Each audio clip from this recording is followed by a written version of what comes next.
Buenos días, mi nombre es Samuel David Ballester Guillén y en este caso les voy a hablar sobre la persona en su capacidad y atributos.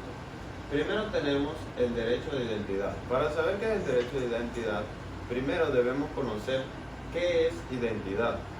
Consiste en ser quien es y no otra persona. Pero dentro del derecho tenemos los datos llamados identidad, en los cuales encontramos el nombre civil, que es un apelativo gráfico o oral que conforme a derecho corresponde a una persona. También tenemos los elementos del nombre civil, que entre ellos encontramos los esenciales, accidentales y los que no forman parte del nombre civil. Entre los esenciales encontramos los patrimónicos o apellidos que en el sistema jurídico venezolano, según el artículo 236 del Código Civil, nos dice que el individuo deberá llevar el primer apellido de su padre y como segundo el primer apellido de su madre. En mi caso, yo soy Ballester Guillén y llevo el primer apellido de mi padre y de segundo el primer apellido de mi madre. Pero más adelante explicaremos más detalladamente sobre esto. También tenemos el nombre de pila o individual. Este es el que nos colocan nuestros padres al momento de nacer en nuestra partida de nacimiento. También puede ser colocado por un tutor legal o representante ya debidamente registrado, según el artículo 436 del Código Civil. En su defecto, este debe ser registrado por un registrador civil tal cual y como lo impone la ley. En esta debe contener el sexo y nombre completo. También tenemos los accidentales, que son como junior, senior, entre otros. Tenemos por el último elemento, que es el que no forma parte del nombre civil, entre los cuales tenemos seudónimo o sobrenombre y apodos. Los títulos, en los cuales encontramos doctor, abogado, ingeniero, entre otros. Luego tenemos la determinación del apellido, que como anteriormente fue nombrado en el artículo 236, si los padres hicieron la organización de los apellidos posteriormente de la partida de nacimiento, el hijo aún así puede contar con los nuevos apellidos, siempre y cuando siguiendo el artículo 236. Luego tenemos el artículo 238, que este se refiere a las madres solteras, ya que establece que una madre soltera puede heredar sus dos apellidos a su hijo. En ejemplo, si mi madre fuera soltera, yo llevaría los apellidos de Guillén Abreu. También diciendo que si la madre tiene un solo apellido, esta deberá ponérselo repetido a su hijo. Un ejemplo, si mi madre tuviera un solo apellido, yo sería Samuel David Guillén Guillén. En cuanto al nombre de pila, este no se puede cambiar, excepto según el supuesto consagrado artículo 431 de la norma, que nos dice que se puede cambiar solo en un supuesto de adopción. Tenemos luego el cambio de apellido, que este aplica solo para los extranjeros, siguiendo así la ley del derecho internacional y privado a través de alguna situación o producto de alguna complicación. Luego también lo tenemos en caso de adopción a través del artículo 425 de la LONNA, el cual nos dice que confiere el papel como padre y asimismo de su hijo, asimismo heredándole su apellido. También lo tenemos por reconocimiento voluntario, que si el padre decide reconocer a su hijo luego de su nacimiento y firma de su partida de nacimiento, lo puede hacer a través del artículo 217 y 225 del Código Civil, también por una sentencia judicial. Y tenemos cuando el marido desconoce a su hijo, cuando el marido es concebido cuando el hijo es concebido dentro del matrimonio y el padre lo desconoce, este puede reconocerlo a través de una sentencia judicial. siempre y cuando el transcurso no haya sido mayor de 6 meses, ya que deberá quitarle el apellido de su padre. Un supuesto muy importante es el de adición, ya que luego de la reforma de 1982, este artículo es facultativo, el artículo 137 del Código Civil, el cual nos dice que si la mujer quiere llevar el apellido de su marido, lo puede hacer, gracias a este artículo. Luego tenemos las características del nombre civil. La primera es una de las más importantes, ya que interesa al orden público. No existen personas sin nombre ni apellido a fin de organizar y mantener así el orden público. Es indisponible, no se puede cambiar salvo las excepciones que ya dijimos anteriormente, y es imprescriptible, ya que no se extingue ni se acaba hasta el momento de la muerte. Luego tenemos el derecho sobre el nombre. El derecho sobre el nombre es extrapatrimonial, ya que este no se puede comprar con dinero. Es inherente a la persona, ya que la persona nace y muere con él. Y es absoluto, porque no se puede usar indebidamente el nombre de la persona. Luego tenemos la protección legal del nombre. Entre esas tenemos la acción de reclamación, la impugnación del nombre y la acción de reclamación e impugnación del apellido y las acciones patrimoniales. Luego de esto tenemos, ¿qué es el seudónimo? El seudónimo se trata de un nombre ficticio que no tiene relación con la partida de nacimiento, a fin de ocultar su identidad. Ejemplo, Shakira. Tiene como finalidad ocultar el nombre, como ya se dijo anteriormente, como un ejemplo, como los artistas, como el Conde de Guácharo, Shakira, Chino y Nacho, entre otros. Ocultar tanto el nombre como la identidad, y se puede usar en un ámbito que no perjudique a nadie. Ejemplo, deportista y artístico, como ya fue nombrado anteriormente. Luego tenemos el sobrenombre. Es un agregado que se integra al nombre. Por ejemplo, los José Gregorio se le dicen Goyo y los Jesús se le puede decir Chuy. Luego tenemos la identificación. ¿Cuáles son los medios de identificación? 1. El sistema fundamental es la cédula, el pasaporte y otros. Tenemos el sistema de registro público, en cual encontramos la documentación probatoria y la libreta militar. Tenemos otros medios como huellas dactilares, ADN y entre otros. Luego venimos a ver lo que es la sede jurídica de las personas naturales. Este es un atributo que la persona identifica territorialmente. Existe jurídica por excelencia el domicilio. Allí siempre nos van a encontrar, vayamos de vacaciones o salgamos de viaje.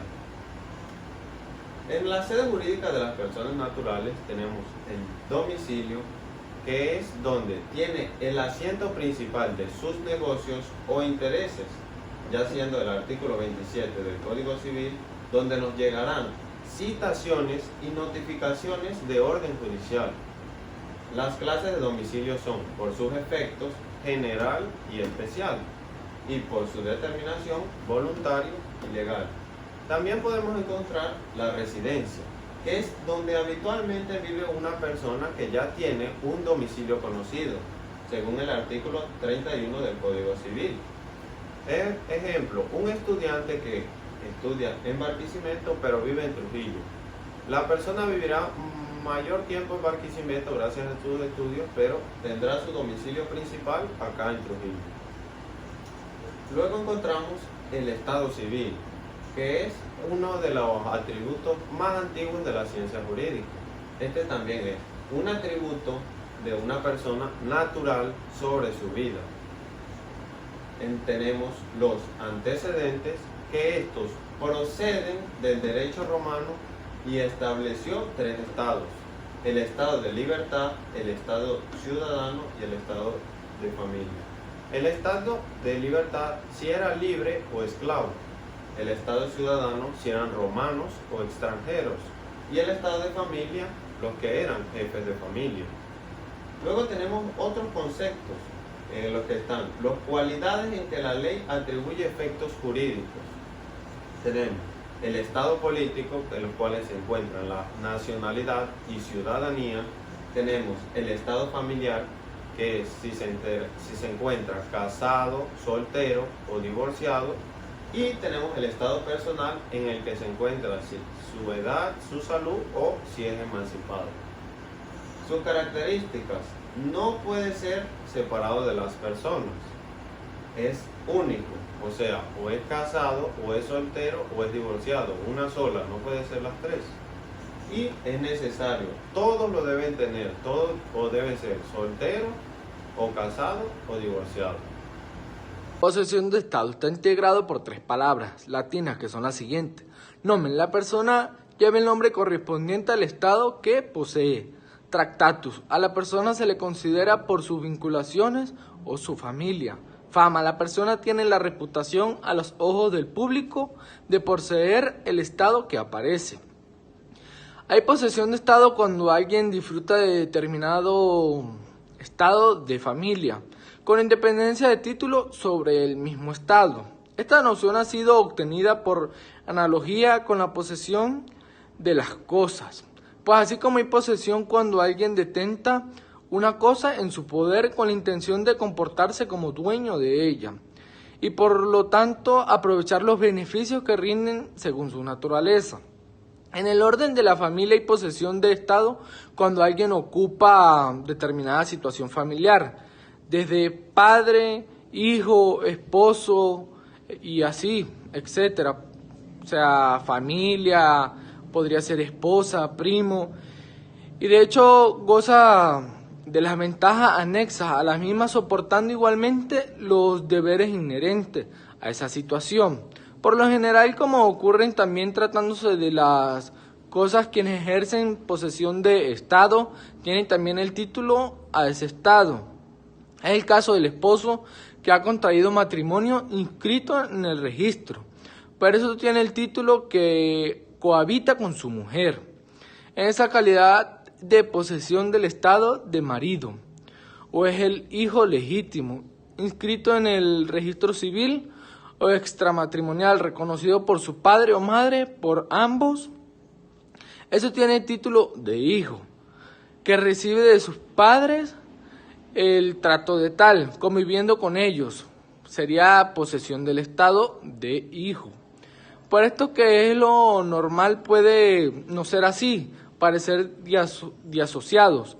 El título de estado y la posesión de estado es lo que ocurre con el hijo extramatrimonial, que ha sido reconocido por el padre, pero a quien ha abandonado, llevando una vida al margen del hijo. Es también lo que ocurre cuando el padre vive con el hijo extramatrimonial o se preocupa por su educación, proveyendo su sustancia, pero se abstiene a reconocerlo formalmente. Se conoce también como registro civil a la situación estatal, que brinda constancia de diversos acontecimientos, acciones, vinculando el estado civil de los individuos, como es el casamiento, la muerte, el nacimiento, las emancipaciones y hasta los nombres, apellidos de los seres humanos. Son registrados por estas entidades. Por lo general se encargan de gestionar diversos documentos personales. El sustento de la asistencia de los registros civiles es la necesidad del Estado de contar con la información fiable acerca de los ciudadanos, con lo cual se hace posible la realización de tareas de protección, asistencia social y el desarrollo de políticas a partir del uso de estas estadísticas. Emanan de la misma. Por eso cuando nace una persona resulta obligatorio inscribir su nacimiento, o sea, en el registro civil, el acta de nacimiento, que le otorga un documento de identidad al recién nacido. Allí constará con su nombre y apellido, fecha de nacimiento, nacionalidad y otros datos. Está inscrito en el registro civil, supone el reconocimiento del estado de la persona que acaba de nacer, puede decirse que un individuo sin documentos no existe para el Estado, por lo cual está fuera del sistema y no puede gozar de sus servicios públicos como la educación, la salud. Al inscribir un matrimonio o un divorcio al registro civil, por otra parte se protegen los derechos de los integrantes de la pareja. El registro del fallecimiento, por otro lado, posibilita el ejercicio del derecho de sucesión. El registro civil, en definitiva, es una situación de gran importancia para la ciudadanía, ya que a través de sus actos y de los documentos que emite es posible ejercer una enorme cantidad de derechos. En otras palabras, queda claro que la presencia del registro civil y sus actuaciones ofrecen beneficios tanto al Estado como a los ciudadanos, ya que un mayor y más fiable control solo puede resultar negativo para quienes lo evanden sus obligaciones.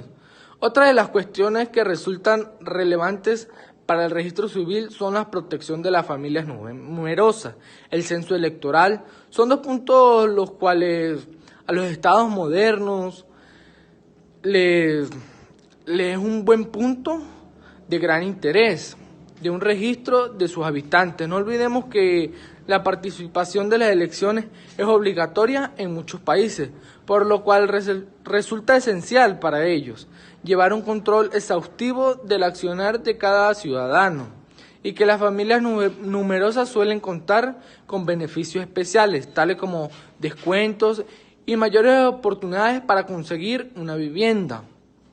La capacidad jurídica, o simplemente capacidad, es un derecho, la actitud de una persona para ser titular de las relaciones jurídicas, o bien la actitud de una persona natural para actuar por sí misma en la vida civil. La capacidad va paralela a la personalidad. Se debe ser necesaria persona para tener capacidad.